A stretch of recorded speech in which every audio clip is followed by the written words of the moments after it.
பெரியோர்களே, தாய்மார்களே, அன்பிற்கினிய தோழர்களே, தோழிகளே, கட்சியினுடைய சிறப்பு வாய்ந்த பொறுப்புகளை அலங்கரித்துக் கொண்டிருக்கக்கூடிய அன்பிற்கினிய நிர்வாகிகளே,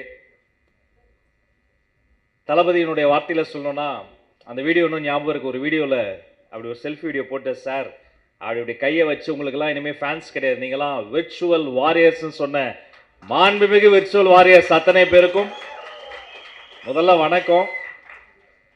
நான் இவ்வளோ கூட்டம்லாம் வரும்னு எதிர்பார்க்கல. என் அன்பு தம்பி குரு ஓடிஎஃப்சியை பொறுத்த வரைக்கும் குரு வேற, அந்த ஓடிஎஃப்சி வேறன்னு கிடையாது. அவருடைய நாடி நரம்பு எல்லாமே இது கலந்துருக்கு. ஸோ எப்போதுமே நான் ஆச்சரியமாக நினைப்பது உண்டு, இந்த மனுஷன் என்ன பண்ணார் நமக்கு, இந்த பசங்களுக்கு. அவர் எதுவுமே பண்ண வேண்டாம், அவர் வாழ்நாள் முழுக்க அவர் நினைச்சதெல்லாம் சாதித்து முடிக்கணும்னு பல கோடி குருக்கள் இந்த இந்தியா முழுக்க, உலகம் முழுக்க உங்க ரூபத்தில் வாழ்ந்துகிட்டே இருக்கிறாங்க, ஓடிக்கிட்டே இருப்பாங்க. பலமுறை நான் வியந்து பார்ப்பது உண்டு. ஒரு நாள் உட்காந்து பேசிட்டு இருக்கும்போது பெரிய தலைங்கெல்லாம் பேசிட்டு இருக்கிறாங்க, நான் அப்படியே பார்த்துக்கிட்டே இருந்தேன். ஒரு குறிப்பிட்ட இன்சிடென்ட், ஒரு தலைவர் வந்து, அவர் பேர் சொல்ல நான் விரும்பலை, அவருடைய ஸ்டைலில் ரொம்ப மோசமாக பேசியிருந்தாங்க. அது வந்து அப்போ வந்து எலெக்ஷனுக்கு முன்னாடி ரொம்ப ரொம்ப மோசமாக தொடர்ந்து பேசிக்கிட்டே வராரு.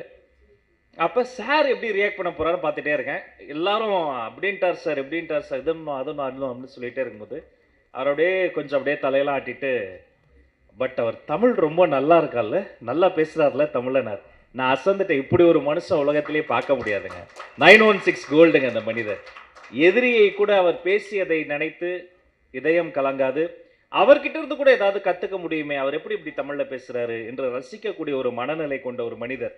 இன்னும் அதர் வேர்ட்ஸில் சொல்லணும்னா, இவர் ரேஞ்சுக்கு உங்களையெல்லாம் அவர் எதிரியாகவே பார்க்கல. நீங்கள் தான் இன்னும் அவர் எதிரின்னு நினச்சிக்கிட்டு நீங்கள் இன்னும் கனவு உலகத்தில் வாழ்ந்துக்கிட்டு இருக்கீங்க. அவருக்கு எதிரி யார் தெரியுமா? இன்றைய முதல்வருக்கு எதிரி நேற்று தான். அவர் தன்னைத்தானே நேற்றை விட இன்னைக்கு எப்படி நல்ல மனிதனா மாறு, நேற்றை விட இன்னைக்கு இன்னும் நம்ம கொஞ்சம் வேகமாக வேலையை பார்க்கலாமா என்று நினைக்கக்கூடிய ஒரு மாமனிதன். ஏழை எளிய வீட்டில் பிறந்து கடைசி பெஞ்சில் உட்காந்து வாழ்க்கையில் என்ன பண்ண போகிறோன்னு தெரியாமல் படிப்போடு போராடி, பள்ளிக்கூடத்தில் போராடி, காலேஜில் போராடி, என்ன பண்ண போகிறேனே தெரியாமல், ஏது பண்ண போகிறேனே தெரியாமல், இது மாதிரி குட்டி குட்டி கூட்டங்களுக்கு போய் கிடைச்ச மைக்க பிடிச்ச வார்த்தையெல்லாம் பேசி, 10 பேர் முன்னாடி பேசி, 50 பேர் முன்னாடி பேசி, ஆளே இல்லைனாலும் பேசி, கலைப்பு இல்லாமல் பேசி, தலைப்பு இல்லாமல் பேசி, இப்படியே பேசிக்கிட்டே வாழ்க்கையில் போய்டுவோன்னு ரேடியோ, டிவி, சோஷியல் மீடியா எல்லா இடத்துலையும் பேசிக்கொண்டே இருந்தேன். நான் ஒரு நாள் கூட கனவுல கூட நினச்சி பார்த்ததே கிடையாது நான் இப்படியெல்லாம் வருவேன்னு கிடையாது. ஆனால் என்னை அடையாளம் கண்டு நீ மந்திரி ஆக்கியிருக்காருன்னா இவர் தான் காரணம். இது 4வதோ 5வதோ மீட்டிங்கில் எடுத்த ஃபோட்டோன்னு நினைக்கிறேன். அன்றைக்கி வந்து ரொம்ப நல்லா ஃபங்க்ஷன் நம்ம வந்து ஆர்கனைஸ் பண்ணி பேசியிருந்தோம். உடனே பயங்கர டயர்டு, அந்த டயர்டுக்கு நடுவில் கூப்பிட்டு நான் தயங்கி தான் நின்னேன். நமக்கெல்லாம் வாழ்நாள் என்னப்பா, ஒரே ஒரு ஃபோட்டோ எடுத்துடணும் சார் ஒரு வாட்டி நேரில் பார்த்துடணும். அவர் பார்த்து நம்மளை பார்த்து ஸ்மைல் பண்ணிட்டாருன்னா அடுத்த 2 நாளைக்கு தூக்கம் வரையாது தெரியுமா, அப்படியே பயங்கர ஹாப்பியாக இருக்கும். அது ஒரு சந்தோஷம். அதே மாதிரி நம்ம நினச்சி அப்படிங்க போயிடலாம், நின்றுட்டே இருப்போம். அவருக்கு எப்படி தெரியும்னே தெரியாது, அப்படின்னு கூப்பிடுவார். கூப்பிட்டு அப்படி தோளில் கை போட்டு அப்படி சந்தோஷமாக ஒரு ஸ்மைல் ஒன்று பண்ணுவார் பாருங்க. 1000 ஆஸ்கார் விருதை விட பெருசு என் தலைவனுடைய ஒரு சின்ன புன்னகை, அது ஒன்று போதும்.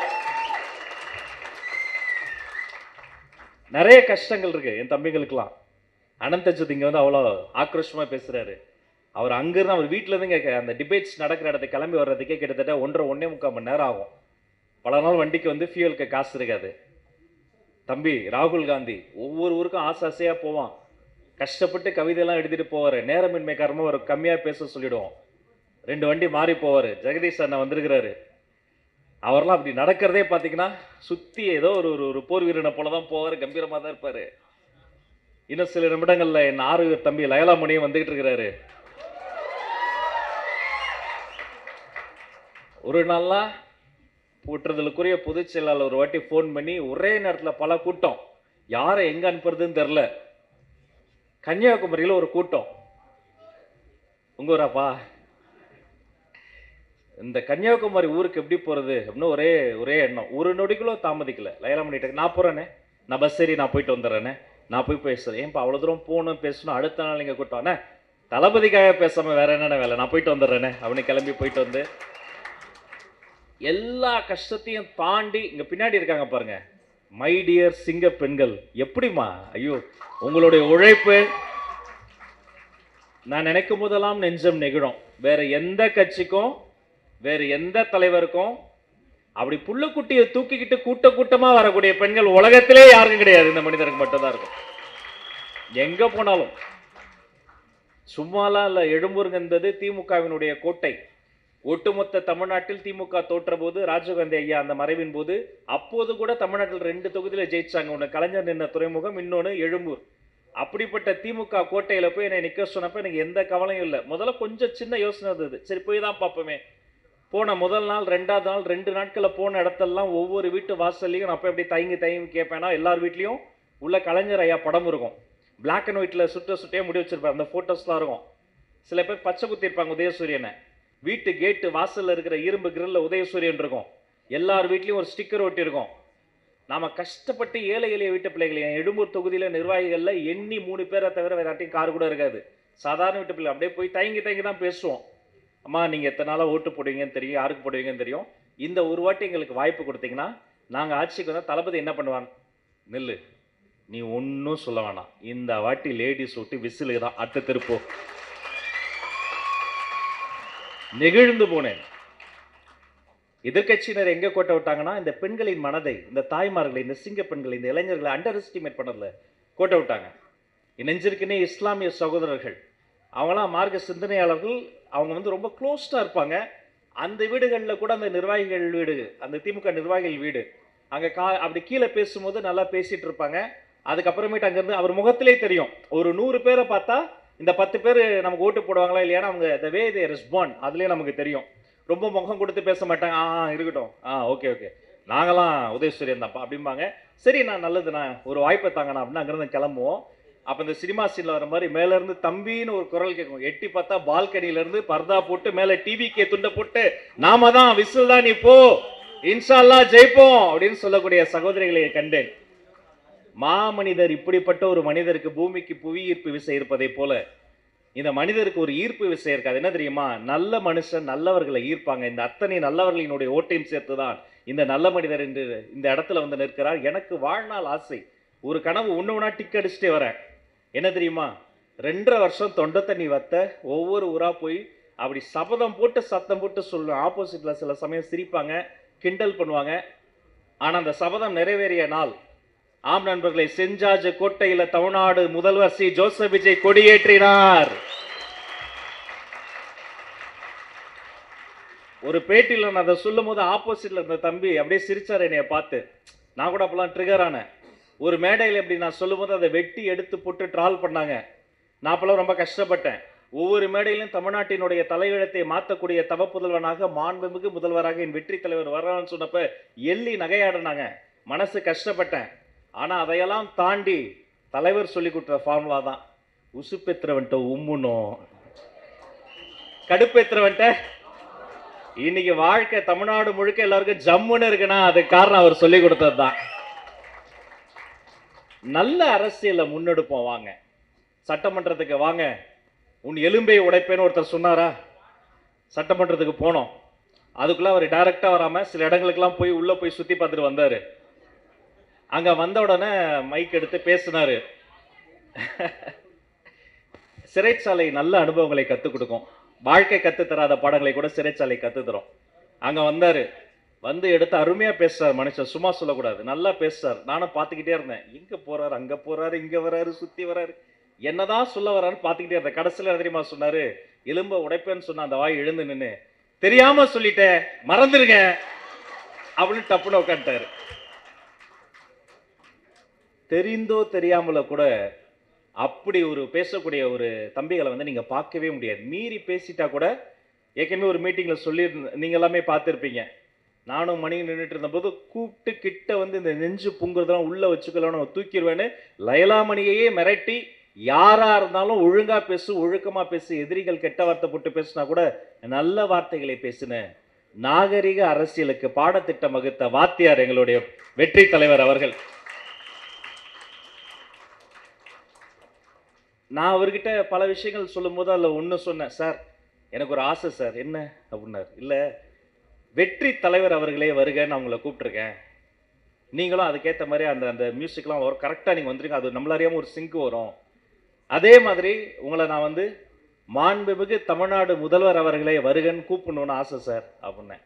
ஒரு செகண்ட் கூட யோசிக்கவே இல்லை அவரு. இன்னும் கொஞ்ச நாள் தான்ப்பா அது நடந்துரும் அப்படின்னாரு. நடந்துருச்சு. அது நடந்த பிறகு அவருக்கு எல்லா ஆப்ஷன்ஸும் இருந்தது. அவர் நினைச்சிருந்தா எப்படி வேணும் ஒரு கேபினெட்டை ஃபார்ம் பண்ணியிருக்கலாம். பட் ஒரு இன்க்ளூசிவ் கவர்மெண்ட் இப்படி தான் இருக்கணும், இதை மாதிரி தான் இருக்கணுன்ற அவருடைய சிந்தனை. யார் என்ன சொன்னாலும் அந்த அந்த விமர்சனத்துக்குள்ளேருந்து எதையாவது எடுத்துக்கொண்டு அதை செயல்படுத்தணும்னு நினைக்கிற எண்ணம், குறிப்பாக தன்னை நம்பி வாக்களித்த அந்த மக்களை எப்போதுமே ஏமாற்றிவிடக் கூடாது என்பதற்காக ஒவ்வொரு நாளும் அவர்களுக்கு உழைப்பதற்காக, சார் எனக்கு தெரிஞ்சு கோட்டை வரலாற்றிலேயே 8:45 வீட்டில் லஞ்ச் கட்டிட்டு வந்து ஆஃபீஸில் வந்து உட்கார்ற மாதிரி சாயங்காலம் வரைக்கும் கோட்டையில் இருக்கிற முதலமைச்சர் அவர் தான். இனி எல்லாரும் அப்படிதான் இருந்தாங்க, வேற வழி இல்லை. அவர் இருக்காருங்கிறதுக்காக மட்டுமல்ல, அவருக்கு போட்டி போடவே முடியாது உலகத்துல யாருமே. ஆனால் அவர் ஒரு நல்ல எக்ஸாம்பிளை செட் பண்ணாரு பாருங்க. நான் போன புதுசுல அதிகாரிகள்லாம் சொல்லுவாங்க, சார் எந்த மினிஸ்டரும் கோட்டையில் இவ்வளவு நேரம்லாம் இருக்க மாட்டாங்க, நைட்டு 10:30 மணி வரைக்கும்லாம் மனு பார்க்க மாட்டாங்க, நீங்க இருக்கீங்களே அப்படிம்பாங்க. நான் சொல்லுவேன், என் தலைவர் இருக்காரு, அவர் இருக்காரு, அவர் இருக்கும்போது எங்களுக்கு வேற என்ன வேலை? அவரை பார்க்க வரக்கூடிய மக்கள் எல்லாரையும் அவர் பார்க்கறாரு, ஓடி ஓடி உழைக்கிறாரு. அப்ப நாம ஒரு சிறந்த தலைவர் கீழே இருக்கோம். ஒண்ணு. ரெண்டாவது, இங்க இருக்கக்கூடிய விர்ச்சுவல் வாரியர்ஸ் ஓடிஎஃப்சியை சார்ந்த நண்பர்களுக்கு ஒரு கூட்டு பொறுப்புணர்ச்சி இருக்கு. நீங்க இனிமே தான் இன்னும் கவனமா பேசணும். நீங்க தனியால் கிடையாது, நீங்க சாரை ரெப்ரசன்ட் பண்றீங்க. நம்மளுக்குள்ள ஒரே ஒரு விஷயத்துல மட்டும் ஒற்றுமை இருக்கணும். என்ன தெரியுமா? எவ்வளவு வேணா விமர்சனம் செய்யலாம், எவ்வளவு வேணா நீங்க வந்து அவர்களை வந்து எக்ஸ்போஸ் செய்யணும். அதே சமயம் அந்த லட்சுமண கூட நீங்க தாண்டிடாதீங்க. இந்த இடத்தில் வைத்து நான் மீண்டும் வலியுறுத்துவது அதுதான். நீங்க தொலைதூரங்கள்ல இருந்து வந்திருக்கீங்க. நான் இங்க கன்னியாகுமரியில இருந்துட்டோன்னு ஒரு தம்பி உடனே குரல் கொடுக்கிறாரு. திருச்சி, மதுரை, கோயம்புத்தூர், திருநெல்வேலி, வேலூர், ராணிப்பேட்டை, இந்தப்ப ஒரு மாநாடே நடத்திக்கிட்டு இருக்கீங்க, மாநில மாநாடு மாதிரி.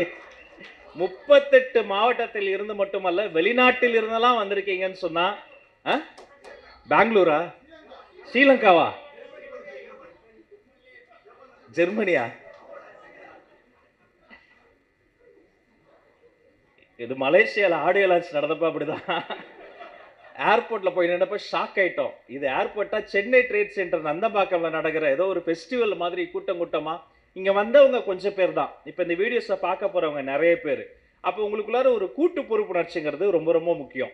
அதனால அவர்கள் எவ்வளவுதான் உங்களை ட்ரிகர் பண்ணாலும், எவ்வளவுதான் நம்மளை வந்து ரொம்ப மோசமா பேசினாலும், எஸ் நீங்களும் ரியாக்ட் பண்ணுங்க. தம்பி சொன்ன மாதிரி அவங்க நம்ம கையில என்ன ஆயுதம் எடுக்கணுங்கிறத எதிரிகள் தான் முடிவு பண்றாங்க. பட் கண்ணும் கருத்துமா பண்ணுங்க. அதே சமயம் நிறைய பெண்களுக்கு நான் பார்த்துருக்கிறேன், அவங்கள இழிவா பேசுவது, அவங்கள வந்து இந்த கேரக்டர் அசசினேஷன் பண்றது, உண்மைக்கு புறமான செய்திகளை சொல்வது. அவர்கள் வந்து வெளியில காட்டிக்க மாட்டாங்க, ஆனால் வலிக்கும். ஏன்னா என்ன ட்ரால் பண்ணியிருக்காங்க, என்ன மோசம் உண்மைக்கு புறமான செய்திகளை போட்டிருக்கிறாங்க, அவ்வளோ வம்பிழுத்திருக்கிறாங்க. என் மனைவியோட போட்டோவை போட்டிருக்கிறாங்க, என் குழந்தைகளை பத்தி பேசியிருக்கிறாங்க, என் ஃபேமிலி இழுத்திருக்கிறாங்க. நான் ஒன்னே ஒன்று தான் சொல்வேன், இங்க இருக்க சிங்க பெண்களுக்கு, இனி யாராவது உங்களை தேவையில்லாம எந்த ஐடியாவது வம்பிழுத்தா சட்டம் தன் கடமையை செய்யும். நீங்க அதை டேக் மட்டும் பண்ணுங்க.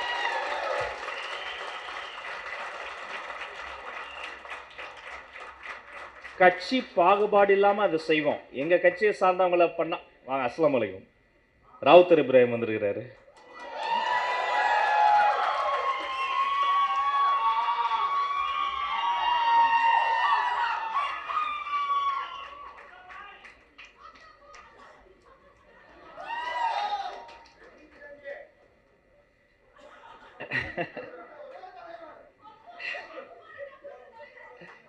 ஒன்னே ஒன்று என்னன்னா, இங்க வந்திருக்க நிறைய பேருக்கு வந்து அவங்கெல்லாம் வந்து ப்ராப்பரா இன்விடேஷன் கூட சொல்லலை. நாங்க எதிர்பார்க்கல, சொல்லணும்னு அவசியம் கிடையாது. இப்படி ஒன்று நடக்குதுன்னு நினைச்சோம். இங்க அமைச்சரா வரல, உங்கள் சகோதரனாக நாங்கெல்லாம் வந்து நிக்கிறோம். எங்க கடமை.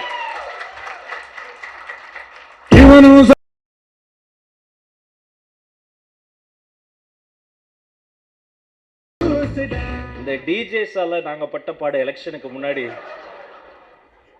எல்லா காலேஜ்லயும் கல்ச்சுரல்ஸ் நடக்கும். அந்த கல்ச்சுரலுக்கு நடுவில் திடீர்னு டிவிக்கு பாட்டை போட்டு விட்டுருவாங்க. அதை வெட்டி எங்களுக்கு அனுப்பி, நான் வேற காலேஜா ஸ்கூலா போய் இந்த தன்னம்பிக்கை வகுப்பு, தமிழ் வகுப்பு, தலைமைத்துவ வகுப்புலாம் எடுத்துக்கிட்டே இருப்போம். சரி அவங்க தான் அப்படி பண்றாங்கன்னு பார்த்தா, இந்தியா பாகிஸ்தான் பார்டர்ல வாகா இலையில நேற்று 10 செகண்ட்ஸ் பாட்டை போட்டாங்க. தெரிஞ்சு போட்டாங்களா தெரியாம போட்டாங்களான்னு தெரியல. காலம் நிறைய நல்ல விஷயங்களை நமக்காக ஒளித்து வைத்திருக்கிறது. நம்ம வேலை ஒண்ணே ஒண்ணுதான், ஒற்றுமையாக இருப்போம், ஒழுக்கத்தோடு இருப்போம், கூட்டு பொறுப்புணர்ச்சியோடு இருப்போம், ரெஸ்பான்சிபிளா இருப்போம், ஒரு நல்ல எக்கோசிஸ்டத்தை உருவாக்குவோம். இப்போ நம்ம சிஸ்டர்ஸை தப்பாக பேசுறப்ப நமக்கு வலிச்சது இல்லை, நம்மளை தப்பாக பேசும்போது நமக்கு வலிக்குது இல்லை, அதே மாதிரி தானே அவங்களும். அதனால் அவங்களால முடிஞ்சதை அவங்க பண்ணுறாங்க, அதை பற்றி கவலையே படாதீங்க. அது ரொம்ப ஒரு சின்ன கூட்டம். அந்த கூட்டத்தில் இருக்கக்கூடியவங்களும் நம்முடைய சகோதரர்கள் தான், சகோதரிகள் தான். ஒரு நாள் அவங்களுடைய எண்ணமும் மாறும், அவங்களையும் கூட அரவணைக்கக்கூடிய, அவங்க நம்பிக்கையை கூட வெல்லக்கூடிய வகையில் ஒரு நல்லாட்சியை, சிறந்த டிரான்ஸ்பரண்ட் கவர்னன்ஸை தருவோம்னு இந்த இடத்துல நம்ம சபதம் எடுப்போம். சுதந்திர தினத்தில் கொடியேற்றின ஒவ்வொருத்தங்களும் தங்களுடைய வாழ்நாளில் பெரிய பெரிய சாதனைகளை செய்திருக்கிறாங்க. இந்த நாட்டுக்காக தன் வாழ்நாளையை அர்ப்பணித்தவர் கர்ம வீரர் காமராசர். அறிஞர் அண்ணா இல்லைன்னா இந்த தென்னாடு வளர்ந்துருக்காது. கலைஞர் கருணாநிதி ஐயா, புரட்சி தலைவர் எம்ஜிஆர், புரட்சி தலைவி அம்மா, இப்படி பல பேரும் ஆண்ட இந்த தமிழ்நாட்டில் நேற்று நம்முடைய தலைவர் கொடியேற்றிட்டு ஒரு சுதந்திர தின உரை ஆற்றுகிறார். அதில் ஒரு குறிப்பிட்ட விஷயம் இருக்குல்ல, நான் ரொம்ப ரொம்ப யோசிச்சு பார்க்கும் அப்படிதான். அந்த 100 நாளை திரும்பி பார்க்கும்போது முதல் முறையா ஒரு சாதாரண சாமானிய மனிதனுக்கு தமிழ்நாட்டில் ஊழலை ஒழிக்க முடியும்ன்ற நம்பிக்கையை கொடுத்திருக்கிறார் நம்முடைய மாண்புமிகு தமிழ்நாடு முதல்வர். டெஃபினட்டா முடியும். டாப் டவுன் அப்ரோச் தான். மேலே வேண்டான்னு முடிவெடுத்துட்டா கொஞ்சம் கொஞ்சமாக கீழே இருக்கவங்களும் வேண்டான்னு முடிவெடுத்துருவாங்க. அந்த வீடியோ பார்த்தப்ப எனக்கு சிரிப்பாக இருந்தது. ஒரு அரசு அதிகாரி எங்க கூகுள் பேல என்னால் காசே வாங்க முடியலன்னு கதறி வீடியோ போட்டுருந்தார். நீ கதறிக்கிட்டே இருக்க வேண்டியதுதான். யாரும் 1 ரூபா வாங்க மாட்டார், வாங்க விடவும் மாட்டார். அவர் ஸ்டைலில் சொல்லணும்னா தொடவும் மாட்டோம், தொட்டா விட மாட்டோம், தொட்டவரையும் விடவே மாட்டார். இனி அடுத்தடுத்து ஃபுல்லாக உங்களுக்கு பல்வேறு தலைப்பு செய்திகளில் நீங்கள் பிஸியாக தான் இருப்பீங்க. ஒரு எழுத்தாளர் எழுதியிருந்தார், அந்த செய்தியோடு நான் இடம் சார் ஆசைப்படுகிறேன். அவர் ஒரு இடத்துக்கு இந்த மாதிரி வீடியோஸ் எடுக்க போன இடத்துல ஒரு பாட்டி, அவங்க அந்த வீட்டிலே உட்காந்து அந்த சின்ன சின்ன வேலைகள்லாம் செய்வாங்களா, அது மாதிரி செய்யக்கூடியவங்க. இவரே ரொம்ப நேரம் பார்த்துட்டு இவர் ஃபோனில் அந்த இதெல்லாம் பண்ணிகிட்டு இருக்கும் பொழுது அந்த பாட்டி சொல்லியிருக்காங்க, தம்பி இந்த செல்ஃபோனில் இந்த சட்டமன்றத்தில் நடக்கிறத கொஞ்சம் போடு, தம்பி விஜய் என்ன பேசுகிறான்னு பார்க்கலான்னு நம்முடைய தாய்மார்களை, நம்முடைய இல்லத்தரசிகளை, நம்முடைய சிங்கப்பெண்களை, இளைஞர்களை, ஆண்களை, பெண்களை, இன்னொருத்தர் ஃபோட்டோ அனுப்பியிருந்தார். அவர் காரில் எடுக்கிறாரு, ஆப்போசிட்டில் ஷேர் ஆட்டோ போகுது, ஷேர் ஆட்டோவில் பின்னாடி உட்காந்துருக்க ஒரு பையன் ஃபோனில் ஏதோ பார்த்துக்கிட்டே போகிறான். இங்கேருந்து அந்த ஃபோட்டோவில் தெரியுது சட்டமன்ற லைவை ஷேர் ஆட்டோவில் போகக்கூடிய ஒரு தம்பி பார்க்குறான்னு சொன்னால் இது தமிழ்நாட்டின் வரலாற்றில் இவரால் தான் முடியும். அதே மாதிரி நீங்கள் சட்டமன்றத்தில் பார்த்துருப்பீங்க, எவ்வளவு பொறுப்புணர்ச்சியோடு, மெச்சூரிட்டியோடு கேட்கப்படுகிற கேள்விகளை எல்லாம் அப்படி எல்லா கேள்விக்கும் பதில் சொல்லி, அவதூறுகளை எல்லாம் புறம் தள்ளி, அநியாயமான குற்றச்சாட்டுகளை எல்லாம் உடைத்து, ஒரு சட்டமன்றம் ஆரோக்கியமாக முதல் முறை ஆட்சி மட்டும் கிடையாது, முழுமையாக நேரலை செய்யக்கூடிய துணிச்சலும் திராணியும் தைரியமும் இவருக்கு மட்டும் தான் உண்டு. போடு, லைவ் போடு, அப்படிப்பட்ட ஒரு விஷயத்தை அந்த சட்டமன்றத்தையே மாத்திட்டோம். இதுதான் தேவை, ஜனநாயகத்துக்கு தேவை. ஊழல் ஒழிக்க முடியுன்ற நம்பிக்கை பிறந்திருக்கிறது. சட்டமன்றம் நேரலையாக சென்று கொண்டு இருக்கிறது. இன்னொன்று தெரியுமா, யாருக்குமே தெரியாது, 2.5 வருஷமா ஏற்கனவே இருந்த ஆட்சியில் ரேடியோவை உள்ள விட்டதே இல்லை.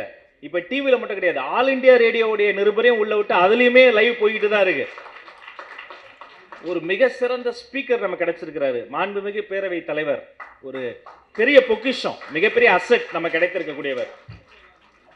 டிவிகே கட்சியில அண்ணனுக்கு கொடுத்திருக்கக்கூடிய இடம் இருக்கு பாருங்க, அது அழகா, அது டிவிகே கட்சிக்கு மட்டும் கிடையாது, அரசியல் உலகத்துக்கு ஒரு மாபெரும் பொக்கிஷம், ஒரு சிறந்த அசெட். யாருமே எதிர்கட்சிகளை இவ்வளோ நாள் பேச விட்டதே கிடையாது. இவர் அனுமதிப்பார். அந்த தலைவர் 50 நிமிஷம் பேசலாம், இந்த தலைவர் 40 நிமிஷம் பேசலாம். அதே மாதிரி ஆளுங்கட்சியை சார்ந்தவங்க யாராவது பேசும்போது அந்த வரம்பை தாண்டும் போது உட்கார சொல்லுவார். இதுக்கு முன்னாடி ஒரு ஸ்பீக்கர் இருந்தார், அவரை பற்றி நான் சொல்லலை. எங்கள் அசம்பிளிலேருந்து வெளில வரும்போது மூத்த உடன்பிறப்புகள் பேசிட்டாங்க, இவர் பரவாயில்லப்பா, இதுக்கு முன்னாடி இருந்தவர் அவர் அப்பாவு நம்மளையே பேச விட மாட்டார்ப்பா, இவர் நம்மளையும் பேசுவார் அவங்களையும் பேசுவார், அவங்களே பேசிக்கிட்டாங்க. அப்ப அப்படிப்பட்ட இந்த சட்டமன்றம் இப்படி ஒரு ஆர்கிடெக்டா இருக்காரு பாருங்க.